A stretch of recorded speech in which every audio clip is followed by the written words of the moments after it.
देखिए आशीष, आज सुबह मैंने एक बात कही थी कि 822 जब तक स्क्रीन पे है और दैट 779 एक रिवर्सल तो शायद आपको मिले, मतलब till the time you are above 822 एक रिवर्सल ट्रेड मिलेगा। सुबह आशीष लो था निफ्टी का 827, आए हम कोलैप्स हुए, वहां से एक इंट्राडे पुल बैक लिया।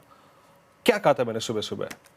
हमारे पास गेम परसिस्ट करता है अभी बिटवीन RS1 एंड बेस 1। सुबह बेस 1 से एक रिवर्सल मिला और RS1 से कोलैप्स भी हो गया। RS1 रखिए स्क्रीन पे, एग्जैक्टली 971 उस ट्रेजेक्ट्री से कोलैप्स भी हो गया।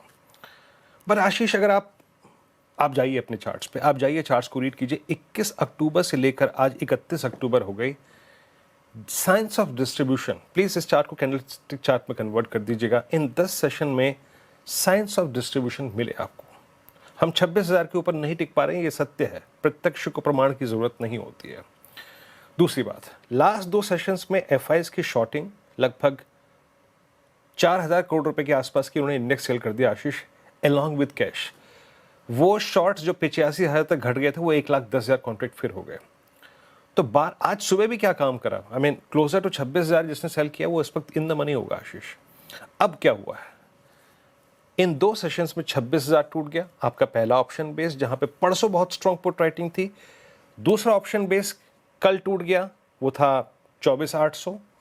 आज आपका 24,800 भी टूटा और आज तीसरी चीज हुई है, यानी 3 वायलेशन हो चुके हैं आशीष, इनफैक्ट 4, 26, 24/9, 24/8, 25/8 माफ कीजिएगा, और आपका एक टेंडेमा। ये 3 चीजें टूट चुकी हैं, 4 चीजें इनफैक्ट, 26,000, 25,900, 25,800 और आपका 10 डे एक्सपोनेंशियल। स्टैट्स लिखे आइए एक बार, मैं आपको एक चीज दिखाने की कोशिश करूंगा आशीष। कल FIs के कॉन्ट्रैक्ट में इंडेक्स शॉर्टिंग थी प्लस कॉल शॉर्ट था, यानी बाजार 26,000 के ऊपर नहीं जाएगा, ये स्टैट्स में क्लियरली एविडेंट था। अब आशीष देखिए, आप 85 लाख 1,40,00,000 के आउटस्टैंडिंग पुट खड़ी हुई है। Look at the outstanding Y at 26,000। और इवन आप पुट्स को देखिए, आपको पुट राइटर्स के कन्विक्शन बहुत नजर नहीं आएंगे आशीष। आशीष, अगर आपने सुबह सेल किया था तो मैं ये कहूँगा, या फिर बाय ट्रेड किया था, कुल मिला के बात यह है कि अब अगर हम इस ट्रेजेक्ट्री के बेस 1 के नीचे सस्टेन करते हैं तो Nifty might collapse towards base 2 screen पे लेके आइएगा। और अगर हम इसके नीचे क्लोज देते हैं तो नेक्स्ट वीक की पिक्चर आशीष एटलीस्ट 25,500 की खुल जाएगी। तो आपको एक फर्म क्लोज देना पड़ेगा 25,900 के ऊपर, 26,000 के ऊपर। Otherwise drift towards 691, 731 looks possible Ashish, और इवन 25,500। मैं ये कह रहा हूं, हमने पिछले 2 दिन में आशीष 4 क्रिटिकल चीजें वायलेट की हैं। सो प्रेशर विजिबल है, science of distribution clearly visible है आशीष।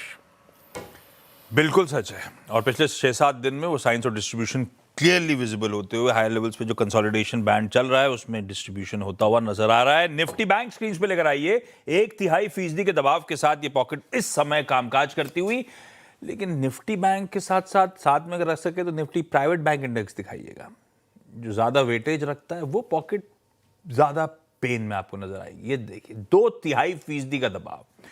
आज सुबह जब 7 बजे मॉर्निंग कॉल में चर्चा हो रही थी, ICICI बैंक, HDFC बैंक, उनकी बातचीत हुई थी, वो दोनों ही सबसे ज्यादा दिक्कत आज की ट्रेडिंग सेशन में अगर निफ्टी की कंट्रीब्यूशन प्लेट आएगी तो कोई ये प्राइवेट बैंकिंग मेजर्स ही सबसे ज्यादा सरदर्द बनाए हुए हैं।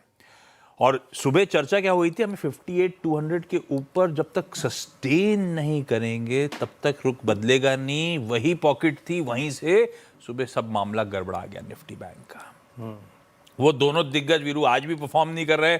अब उसके पीछे जब यतिन आगे जोड़ेंगे तो एक रीजन भी होगा, लेकिन वो एनीवेज वेज परफॉर्म करके नहीं दे रहे थे। निफ्टी बैंक क्या व्यू बन रहा है, ये मेरे ख्याल से आज का एक बार इंटरडे चार्ट रखा है 57,650, हमारे बेस 2 तक गया था आज टेस्ट करने। वहां से अब वापस आया है, बेस 2 को रिस्पेक्ट करके वापस आया है, लेकिन व्यू क्या बन रहा है आशीष? देखिए यहाँ पे 2 धड़े हैं जिसपे FIs काफी केंद्रित होते हैं। प्राइवेट बैंक जिसका आपने व्याख्या की भी, वो तो दिक्कत में है इस वक्त, चाहे वो HDFC बैंक हो चाहे ICICI बैंक। और दूसरी तरफ आशीष दिक्कत ये है कि मैं बैंक निफ्टी को डिसाइसिवली शॉर्ट नहीं कर सकता, क्योंकि एक तबका under the leadership of SBI, Canara bank, bank of India, union bank, PNB, वो बहुत स्ट्रांग है। वो इंडेक्स ऑल टाइम हाई पे ट्रेड कर रहा है। तो एक ही इंडेक्स में अगर 2 प्रकार के डाइवर्जेंसेस हैं तो शायद उसको ट्रेड करना बहुत मुश्किल होता है आशीष। हालांकि फिर भी ये ड्रिफ्ट हुआ टुवर्ड्स बेस 2। आशीष, अभी निफ्टी जो है टेंडेमा के नीचे है, लेकिन निफ्टी बैंक इंट्राडे में टेंडेमा के नीचे गया, लेकिन फिर उसने रीगेन कर लिया। मैं इस पे ट्रेड अवॉइड करूंगा आशीष, फ्रेंकली स्पीकिंग इस पे ट्रेड अवॉइड करूंगा क्योंकि इसमें दो धड़े हैं, एक वीक और एक बहुत ही स्ट्रॉन्ग। इनफैक्ट इस बाजार की सबसे स्ट्रॉन्ग बास्केट ही पीएसयू बैंक है। So it's difficult to take a short और long call on Nifty bank. But मैं फिर भी कह रहा हूँ आशीष, अगर किसी भी सर्कमस्टेंसेस में हम 630 के नीचे क्लोज होते हैं, 57,630, अब आप मुझसे पूछेंगे 57,630 क्या है? 57,630 20 अक्टूबर से लेकर टिल डेट तक की पूरी रेंज का एक बेस है। तो जब तक वो नहीं टूट रहा है, कोई शॉर्ट ग्रिप मत लीजिएगा, क्योंकि कभी भी कोई आके आपको ट्रैप कर सकता है। तो अभी बैंक निफ्टी को अवॉइड कीजिए। To give a clear mandate I need a close at least below 57,600 और एक्यूट स्ट्रेंथ के लिए आपको 58,300 58,200 के ऊपर सस्टेन करना पड़ेगा। तो ये अभी आपको फिरकी दे रहा है आशीष। अगर आप स्ट्रेंथ को ट्रेड करना चाहते हैं, please consider banks, PSU banks, और अगर आप वीकनेस को प्लेस करना चाहते हैं तो please play private banks. But अभी इंडेक्स को छोड़ दीजिए। मैं आज की प्राइस परफॉर्मेंस को अगर एक कैंडल में कन्वर्ट कर दूं आशीष, जिसकी हायर शेडो वाइल्ड है, लोअर शेडो वाइल्ड है, ये सिंपली ये कह रही है कि बाजार इस पे कोई अभी सेंस नहीं बना रहा है, तो आप भी कोई इस पे डायरेक्शन कॉल मत लीजिए आशीष।